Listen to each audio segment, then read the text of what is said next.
নয়ডার ৩৩ বছর বয়সী তরুণী মাত্র ৫ মাস আগে ২০২৫ সালের ডিসেম্বরে ভোপালের এক আইনজীবী সম্রাট সিং এর সাথে তার বিয়ে হয়। ১২ মে ভোপালে তার শ্বশুর বাড়িতে তাকে মৃত অবস্থায় পাওয়া যায়। আসল মূল ঘটনাটা কি, তো চলুন বন্ধুরা জেনে নেওয়া যাক। মাত্র ৫ মাসের বিয়ে, এর মধ্যে সব শেষ হয়ে গেল। সাবেক মিস পুনে এবং মডেল তিশার জীবন। নয়ডার এই ৩৩ বছর বয়সে এই সুন্দরী তরুণী রহস্যজনক মৃত্যু পুরো দেশকে কাঁপিয়ে দিয়েছে। এটা কি আত্মহত্যা নাকি পরিকল্পিত হত্যাকাণ্ড? আর কেনই বা মৃত্যুর আগে তিশা মেসেজ করেছিল, আই এম ট্রাপড ব্রো, বাস্তু মত ফাঁসনা। ঘটনাটি ঘটেছে গত ১২ মে ভোপালের কাটারা হিলস এলাকায়। ২০২৪ সালে একটি ডেটিং অ্যাপের মাধ্যমে ভোপালের আইনজীবী সমার্থ সিং এর সাথে পরিচয় হয় তিশার। এরপর ধুমধাম করে বিয়ে করে, কিন্তু বিয়ের পর থেকে শুরু হয় আসল নরক।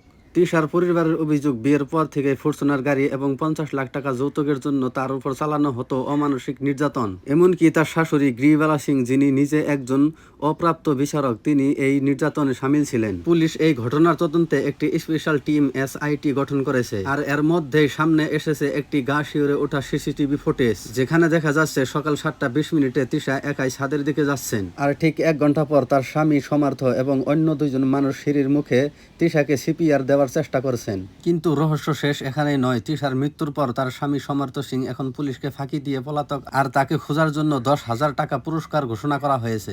অন্যদিকে তিশার পরিবার AIIMসে দ্বিতীয়বার ময়নাতদন্তের দাবি জানিয়েছে, কারণ তাদের অভিযোগ স্থানীয় পুলিশ এই মামলাটি ধামাচাপা দেওয়ার চেষ্টা করতেছে।